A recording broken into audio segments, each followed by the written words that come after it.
there's such a wide variety of dependencies that we have. We can't live without dependency. We're constantly being guided by this reward system, this reward cycle, where we're craving and we're feeling satisfied. Work well done.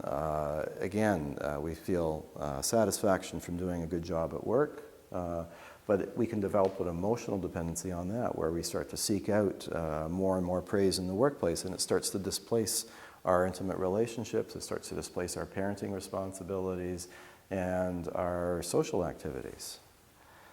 So the key is to recognize whether or not the activities that we're engaging in or what we're consuming, whether or not it's just starting to create problems for us. Does that make sense? Do you have is there anything surprising or any questions about that? No? Okay. So then it's a question of examining what are the various types of dependencies that we can have.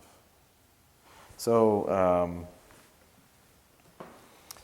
and what makes us more susceptible? That's the other thing.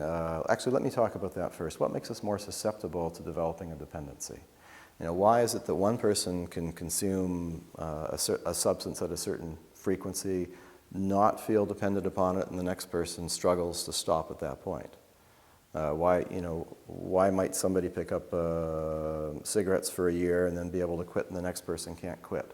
Or somebody drinks in a certain situation on a regular basis, but then one day says, "I've had enough of that," and they stop, whereas the next person has difficulty with that.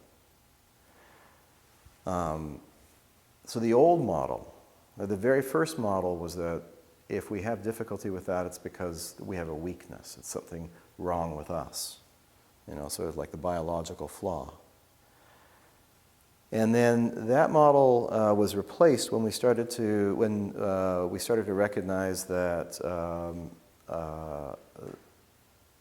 that substances themselves had addictive qualities. You know, sugar is the most addictive substance on the planet. The most addictive natural substance on the planet is sugar, and it's endemic. You can't avoid it. For those of you that smoke cigarettes, they take tobacco leaves and they cure the tobacco in sugar. Right? That probably has a greater impact upon you than the nicotine in the tobacco. And they've been doing that. The British figured out how to do that back in the 1800s or 1700s. Native tobacco that's not cured in sugar actually doesn't have the same addictive quality. It also doesn't taste the same.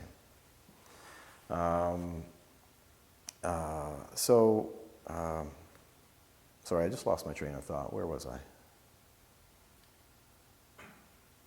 We're talking about why one person would be addicted.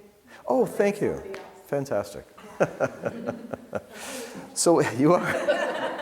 So we were looking at this problem that was created, and that led to the war on drugs. That led to the whole idea that what we have to do is make sure that there's no more drugs coming into Fortress America, or Fortress North America, that somehow we're going to keep everything that's addictive out, forgetting, of course, the fact that corporations are making huge amounts of money on the sugar that we consume every day.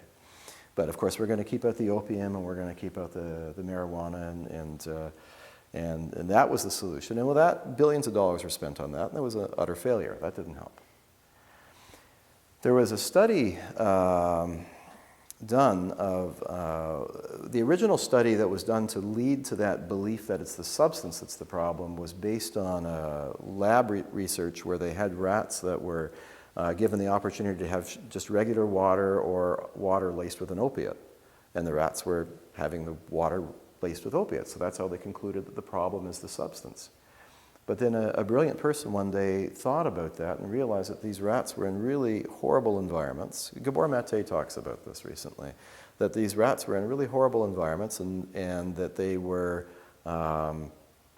probably in a stressful situation. So he went in and he replicated the study, but this time the rats were living together in a community. They weren't isolated, and they had wheels to spin and lots of grain to eat upon and a comfortable environment in a big cage.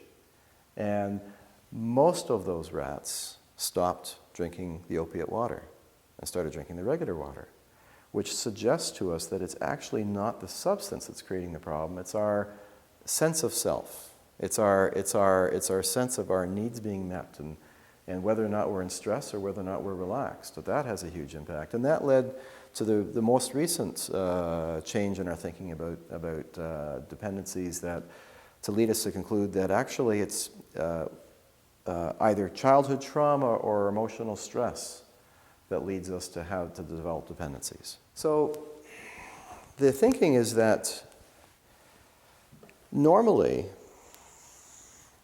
if this axis represents my mood, my internal sense of well-being, and let's say I'm at rest, this is my baseline, and that I'm not experiencing anything particularly exciting on a given day. I'm just having a calm day, very little stimulus. And ideally, I feel okay. That baseline is a comfortable baseline for me. So then I engage in an activity like maybe I have a drink, or maybe I gamble, or maybe I go for a run, or maybe I have sex. These are things that all release dopamine in the brain. So I engage in that activity, and my mood is elevated for a short period of time, and then it returns to a baseline, and the baseline is okay. And I don't have a problem with that, and that's a healthy way to be in the world. And of course, my baseline isn't always okay. It's a bit more in reality. It fluctuates. But it's fluctuating around an okay place. I might have an off day, and I might have a slightly better day, and that's fine. And then these activities complement my life in a healthy way. This doesn't create a problem. The problem occurs when my baseline is not okay. That if I'm idle and if I'm not engaged in something to distract me, I notice that I'm feeling maybe depressed or anxious. In which case, an activity, I could name some more ones, having a wonderful meal, working out at MiBody,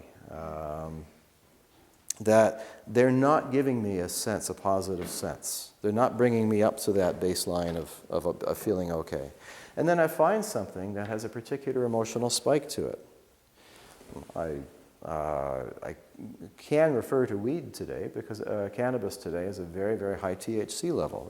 It's been escalating so much in the past decade. And so that might bring me up. That might be sufficient. Or I might get... I might be gaming. I might be playing a game, and the game is, today they make games particularly designed to really provoke a strong emotional reaction, a very strong positive response, a sense of excitement. That might be significant enough. And so something happens which gets me up to this okay state. And then, of course, when that activity finishes, I'm back, I start to feel not okay again. I guess you can imagine I'm probably going to want to use that again, right? I'm going to want to repeat that activity. So what makes us susceptible to developing a dependency isn't the substance, it's how I feel. It's whether or not I have a sense of self-esteem, self-worth, whether or not, if I'm suffering depression, which could be caused by any number of events in life, or if I am experiencing doubt about my life, I'm having an existential crisis perhaps, or I've suffered loss, maybe there's been some trauma or some grief in my life. These are things that can bring me down, and then the behavior or the substance or the activity becomes not just a distraction, but relief, which we refer to as self-medication. Okay? And just coming back to the role of dopamine in the brain, to remember that the brain is looking for, it wants to validate anything that I'm doing that increases my likelihood of survival. Well, if I'm feeling depressed, and then something relieves me from the depression, the brain will interpret that as necessary for my survival. So the brain will reward that greatly. And then the craving that I experience when I'm not engaged in that activity will be significant as well. Does that make sense? Yeah? That's pretty significant. Okay. So the work that has to be done, and in contemporary work in the field of addictions right now, we realize that the work that has to be done is about changing our baseline. Right. That we want to recognize if there's substances that we're using or behaviors that we're engaging in that are problematic, and start to develop strategies to help us control that. We talk about controlled use. And then the key is to work on the internal state, to work on how we feel about ourselves and how we're coping emotionally.